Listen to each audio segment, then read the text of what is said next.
តើអ្នកធ្លាប់ទេបើកទូរស័ព្ទមកឃើញមិត្តភក្តិបង្ហោះរូបឡានថ្មីឃើញអ្នកស្គាល់គ្នាជោគជ័យក្នុងអាជីវកម្មឬឃើញគេដើរលេងយ៉ាងមានសេចក្តីសុខហើយស្រាប់តែមានអារម្មណ៍ថាខ្លួនឯងអន់ស្រាប់តែមានអារម្មណ៍ថាជីវិតខ្លួនឯងកំពុងដើរថយក្រោយឈប់សិនដកដង្ហើមឲ្យវែងហើយស្ដាប់ពាក្យទាំងនេះការប្រៀបធៀបគឺជាចោរដែលលួចយកសេចក្តីសុខរបស់អ្នក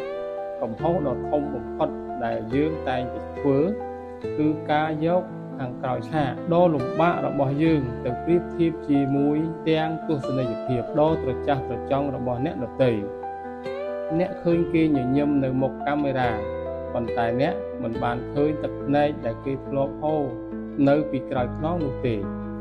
អ្នកឃើញលទ្ធផលដែលគេសម្រេចបានប៉ុន្តែអ្នកមិនបានឃើញការតស៊ូដាច់យប់រាប់ខែរាប់ឆ្នាំដែលគេបានឆ្លងកាត់ឡើយ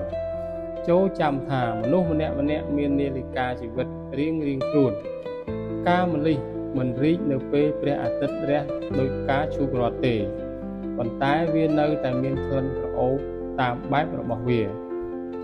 អ្នកខ្លះជោគជ័យតាំងពីអាយុ20ឆ្នាំប៉ុន្តែត្រូវរងចាំដល់អាយុ50ឆ្នាំទើបជួបសេចក្តីសុខពិតប្រាកដអ្នកខ្លះទៀតទើបតែរកឃើញខ្លួនឯងនៅអាយុ40ឆ្នាំប៉ុន្តែគេមានសុខភាពល្អនិងរស់នៅបានយូរមានអ្នកណាដើរលឿនជាងអ្នកហើយក៏គ្មានអ្នកណាដើរយឺតជាងអ្នកដែរអ្នកកំពុងស្ថិតនៅក្នុងរវែងម៉ោងនៃជីវិតរបស់អ្នកតែប៉ុណ្ណោះនៅពេលអ្នកចំណាយពេលសម្លឹងមើលផ្លូវរបស់អ្នកដទៃអ្នកនឹងភ្លេចមើលផ្លូវដែលអ្នកកំពុងដើរនៅពេលអ្នករវល់តែច្រណែននឹងពន្លឺរបស់គេអ្នកនឹងភ្លេចខាត់ពន្លឺដែលនៅក្នុងខ្លួនរបស់អ្នកឲ្យភ្លឺឡើងពិភពលោកនេះត្រូវការអ្នកមិនមែនត្រូវការអ្នកឲ្យទៅធ្វើជាច្បាប់ចម្លងរបស់អ្នកដទៃនោះទេការប្រកួតប្រជែងដែលយុត្តិធម៌បំផុតគឺមានន័យបំផុតគឺការប្រកួតជាមួយខ្លួនឯងកាលពីម្សិលមិញប្រសិនបើថ្ងៃនេះអ្នករៀនបានចំណេះដឹងថ្មីមួយប្រសិនបើថ្ងៃនេះអ្នកមានចិត្តល្អជាងមុនបន្តិចឬប្រសិនបើថ្ងៃនេះអ្នកនៅតែមិនបោះបង់ក្តីស្រមៃ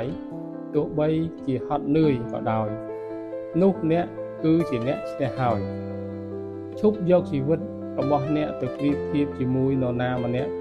លើបណ្ដាញសង្គមអ្វីដែលអ្នកឃើញគ្រាន់តែជាចំណែកតូចមួយនៃជីវិតគេប៉ុណ្ណោះ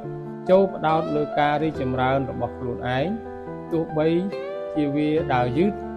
ដោយអណ្ដើកក៏វាប្រសើរជាងការឈប់ឈរនៅមួយកន្លែងដើម្បីរងចាំច្រណែនគេដែរជីវិតរបស់អ្នកគឺជាសៀវភៅដ៏មានតម្លៃមួយក្បាលកុំយកសាច់រឿងរបស់អ្នកទៅប្រៀបធៀបជាមួយជំពូកទី10របស់អ្នកដទៃខណៈពេលដែលអ្នកទើបតែចាប់ផ្ដើមសរសេរជំពូកទី1ចូលមានមោទនភាពចំពោះភាពជាខ្លួនឯងជឿជាក់លើដំណើរការនៃជីវិតឲ្យបន្តដើរទៅមុខដោយស្នាមញញឹម